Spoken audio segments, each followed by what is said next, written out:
Umugabo wese aba yumva ashaka icyubahiro, yaba mu kazi, yaba mu mibereho ye cyangwa se no mu muryango. Ubona ko icyubahiro ari cyo kintu akeneye cyane kurusha ibindi byose. Hari n'ibyo akora kugira ngo iki cyubahiro agiharanire. Gusa nuko usanga hari ubwo umugabo wubahwaga n'abantu bose atangira kugenda asuzugurwa, mbega cya cyubahiro cye bamukeshaga kigatakara. Ibyo bigaterwa n'uko hari ingeso cyangwa ibintu bitari byiza atangira kwinjiza mu buzima bwe, bigatuma atangirwa gusuzugurwa yari umuntu wubahwaga muri sosiyete. Mu kiganiro cy'uyu munsi turarebera hamwe ibintu cyangwa se ingeso zigeze kuri 5 umugabo yinjiza mu buzima bwe zigatuma cya cyubahiro kiba gitakara. Ubushize twari twarebye hamwe igice cya mbere cy'iki kiganiro, none ubu tukaba tugiye kurebera hamwe igice cya kabiri. Mbahaye ikaze njye ubategurira nkanabagezaho, nitwa Ernest. Ikintu cya mbere gituma umugabo asuzugurwa cyangwa se atakarizwa icyubahiro cye ni igihe ari umuntu utagira isuku. Usibye n'umugabo, umuntu wese utagira isuku ntiyiyiteho, sosiyete itangira kumureba ukundi.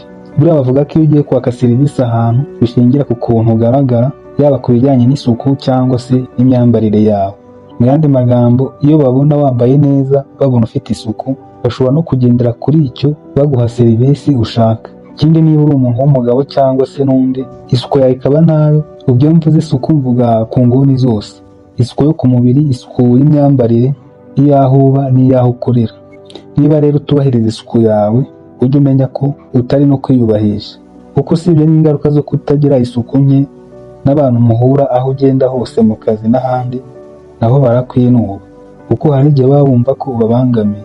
Rero niba ushaka ko icyubahiro cyawe kiguma mu bushorishori, gira isuku kandi uyigire ku nguni zose, kuko ushobora kuba wita ku isuku y'umubiri cyangwa se n'iy'imyambaro ubona ko nta kuba utagize, ariko aho ukorera ugasanga isuku yaho irakemangwa. Ita ku isuku iyo ari yo yose niba ushaka kubahwa n'abantu. Ikintu cya kabiri ni igihe uri umugabo ariko uhora mu makimbirane. Akenshi umugabo uhora mu ntonganya, uhora mu manza zidafite impamvu zumvikana, cyangwa agahora mu mirwano idashira muri bagenzi be, abantu bamufata nk'ikibazo kibugarije.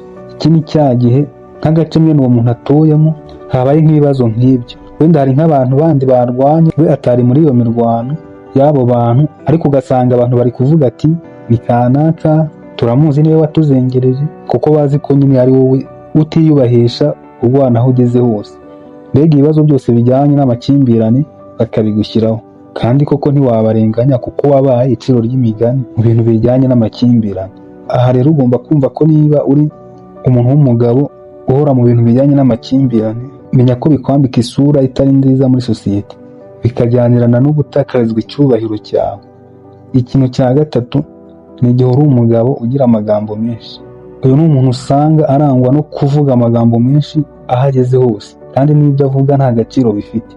Bavuga ko umuntu w'umunyabwenge arangwa no kutavuga menshi, kandi iyo uri umunyabwenge uba unubashywe. Hari nk'igihe uzabona nk'umuntu w'umugabo cyangwa umusore akunda kugira utuntu tw'utugambo, aho ageze avuga ibimureba n'ibitamureba.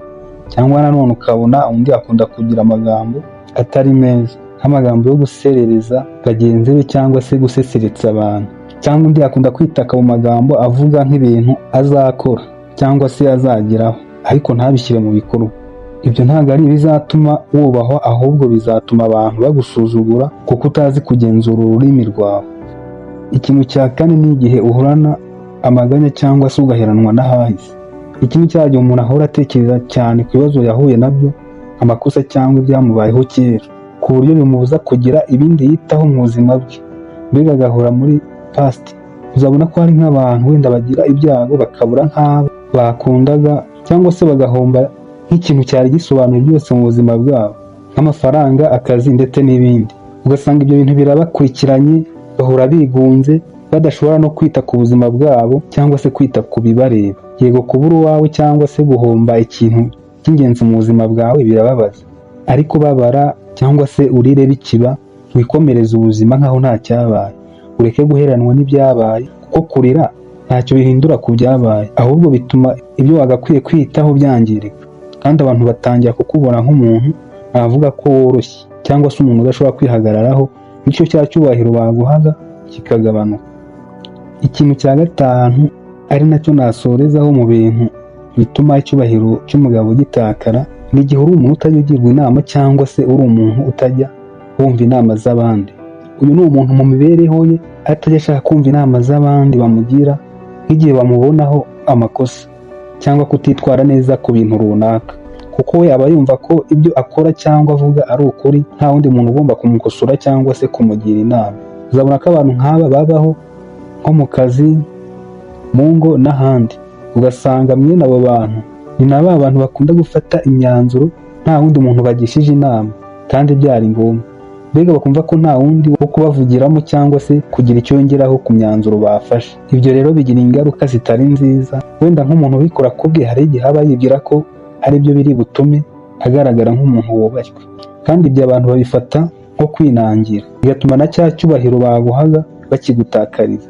Rero niba wumva ko uri umugabo ushaka icyubahiro, ujye uba umuntu ugirwa inama, kuko nta muntu udakora amakosa.